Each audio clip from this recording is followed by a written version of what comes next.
안녕하세요. 공인중개사 라이크 부동산입니다. 오늘은 오랜만에 찾아온 세법 시간이 되겠습니다. 여러분들 세법이 왜 중요하냐? 아무리 힘들게 청약에 당첨이 되었어도 양도 차익이 큰데 이 부분의 조건에 대해서 잘 모르고 양도를 하게 되면 5억을 벌었어도 세금으로 거의 다 날려버리는 수가 있습니다. 양도 차익을 얻을 수 있는 좋은 입지 아파트를 분양을 받거나 매수를 하는 것도 중요하지만 세법에 대해서 무지하게 지나쳐 서는 잃는 게 훨씬 더 많을 수 있다라는 점 기억하셨으면 해서 오늘 내용을 준비했습니다. 바로 보도록 하시죠. 장기 보유 특별공제 최대 30% 축소 검토. 뭐죠? 무슨 소리죠? 최근에 정책 발표해서 비과세 기준이 12억으로 상향이 되는 부분은 좋았지만 장기 보유 특별공제가 만약에 하락이 된다라고 하면은 사실상 이게 과연 부동산 시장에 도움을 줄 수 있을 것이냐 라는 의문이 많이 들었었죠. 이러한 장기 보유 특별공제를 축소를 한다라는 거는 뭐 똘똘한 한 채로 이동을 막겠다라고 하는데 이거는 솔직히 더 말이 안 되는 게 똘똘한 한 채로 이동을 하고선 매물이 아예 잠겨버리는 겁니다. 우리들이 사지 못하는 금액대의 고가주택이라고 하더라도 그러한 시장이 돌아가면서 거래가 이루어져야 하는데 고가주택을 유지하는 분들은 팔지 않으려고 할 것이고 만약에 어쩌다가 나오면 수요하는 층이 있기 때문에 더 높은 가격으로 거래가 형성이 될 거란 말이죠. 그러니까 가격이 안정되는 게 아니라 매물은 줄어들면서 거래는 적어지고 가격은 더 올라가는 상황이 계속 벌어질 것으로 예상이 됩니다. 그런데도 이렇게 계속 해야 되는지 과연 의문이 들기는 합니다. 그러면서 내용을 한번 보시죠. 부자 감세, 비판 목소리 커지자. 이게 과연 감세, 비판 목소리가 커져서 대책으로 나올 게 이게 맞나라는 좀 생각이 들기는 합니다. 충분히 지금도 많이 내는데 말이죠, 세금을. 양도세, 핀셋 증세에 무마나서 매물 잠김에 집값 더 오를 수도. 제가 방금 말씀드렸던 부분이 이러한 부분이 되겠죠. 매물 잠김이 더 되고 신고가는 계속해서 갱신이 되고 이런 것들을 조금만 여러분들의 관심을 가지면 제가 왜 청약을 설명을 드리면서 집값을 떨어질 것을 걱정할 게 아니라 내 집 마련을 빨리 하지 못한 것에 대한 걱정을 하는 게 더 중요하다라는 것을 여러분들이 충분히 아실 것이라고 생각이 듭니다. 내용을 보죠. 더불어민주당이 10년 이상 보유 주택자에게 최대 80%까지 적용되는 양도소득세 장기보유 특별공제를 50%로 낮추는 방향을 검토한다고 합니다. 그리고 양도소득세 비과세 기준을 9억에서 12억 원으로 확대하면서 과도한 차익을 거둔 매매자에게 핀셋 과세를 하겠다라는 취지라고 합니다. 그러니까 사실상 12억으로 올린 게 별로 의미가 없는 겁니다. 12억으로 올릴 바에는 9억으로 놔두고 장기보유 특별공제를 해주는 게 훨씬 더 중요한 거니까요. 매물 잠김 현상이 극심한데 양도세 강화로 매물은 더 줄어들 것이라고 여기 기사에 써있네요. 장기보유 특별공제에 대해서 대부분 잘 모르시는 분들이 많을 텐데 이게 뭐냐면 우리가 기본적으로 이제 취득을 하시죠. 그리고 양도를 합니다. 그러면 이제 차익이 나오겠죠. 이 차익에 대해서 장기보유 특별공제 몇 퍼센트를 이제 공제를 해주는 겁니다. 그래서 최대 그전에는 80% 공제를 했으면 만약에 차익이 1억이다. 그러면 8천만 원을 공제한 2천만 원에 대한 과세 표준을 가지고 세율을 곱한 다음에 이제 세금을 내는 건데 이러한 공제율이 높을수록 세금을 내는 게 낮아지겠죠. 공제를 많이 해주니까. 한마디로 빼준다라는 얘기예요. 그런 부분들에 있어서 장기보유 특별공제는 조건이 1세대 1주택이면서 3년 이상 보유 또는 거주를 해야지 혜택을 받을 수 있습니다. 그래서 3년 보유 3년 거주를 하면은 24%죠. 그래서 12%치 보유와 거주를 나눠서 3년 보유 3년 거주했으면 12% 12%에서 24% 3년 보유만 했으면 12% 이런 식으로 세율을 합해서 이제 공제를 하는데 이번에 부동산 정책 취지에 따라서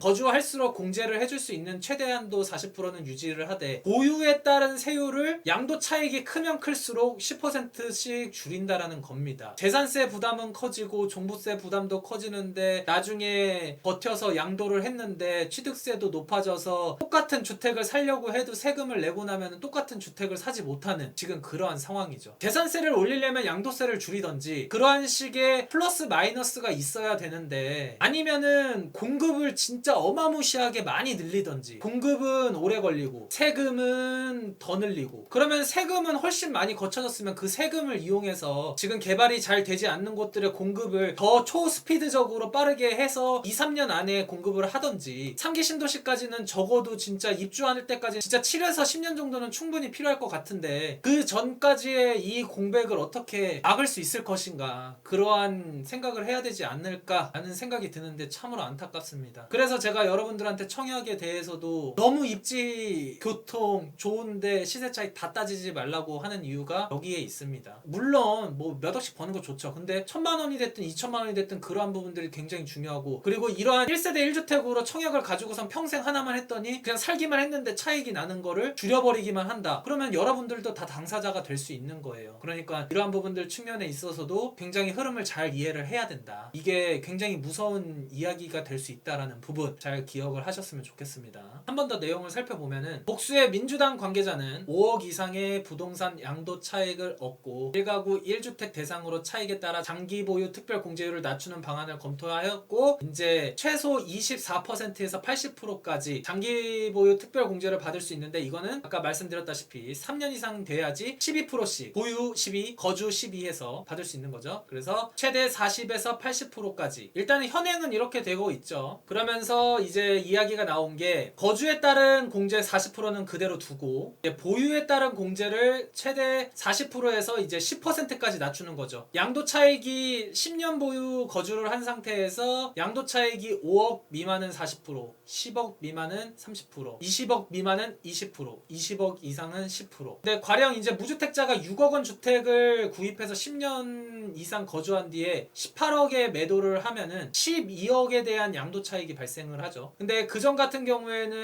거주 기간에 따라서 이제 40%까지 받았지만 보유 기간에 따른 세율이 낮아지면서 20%까지 줄어드는 이러한 상황이 되는 거죠. 그냥 살기만 했었는데도 여러분들이 내는 세금 부담이 커질 수 있다라는 부분이죠. 그래서 이러한 부분들을 참 아무튼 그렇습니다. 이처럼 장기 보유 특별 공제를 줄이기로 검토한 것은 1주택자라도 과도한 양도 차익을 거둘 경우 과세해야 한다는 당내의 힘을 얻고 있기 때문이라고 합니다. 근데 이것도 어떻게 보면은 여러분들 그냥 집을 안 팔면 됩니다. 이것도 어쨌든 다주택자라든지 주택이 하나라도 있는 분들한테만 해당이 되고, 무주택자분들은 해당이 안 되기 때문에 생각을 안 하실 수도 있지만, 나중에 1주택자가 되면은 굉장히 크게 다가올 수가 있어요. 그래서 이러한 부분들을 무관심할 게 아니라 비합리적인 거는 개선을 하는데 같이 목소리를 할 필요가 있습니다. 비과세 기준을 9억에서 12억으로 확대하는 게 좋았지만, 제가 굉장히 걱정했었던 장기 보유 특별 공제에 대한 10년 보유 10년 거주했었을 때 80%였던 거를 이게 과연 과한 혜택을 주는 게 맞았었냐 라는 생각이 참 들기는 합니다. 그리고 다주택자도 무주택자들의 주거를 공급하는데 굉장히 큰 역할을 했는데, 단순히 다주택자를 그렇게 몰고 가는 게 과연 지금 맞는지 참 안타까운 상황이기는 합니다. 그래서 충분히 주거 안정 차원에서 접근하고 보유에 대해서 공제율을 낮춰서 정책에 반영하는 것이라고 이야기를 하는데, 12억까지 해서 비과세 대상이 확대되는 거를 장기보유 특별공제를 줄여서 고려를 한다라고 하는데, 이럴 거면은 9억을 12억으로 안 올리는 게 낫습니다. 여러분, 거의 조삼모사격이에요. 어떻게 보면 그거보다 더 심하죠. 그러니까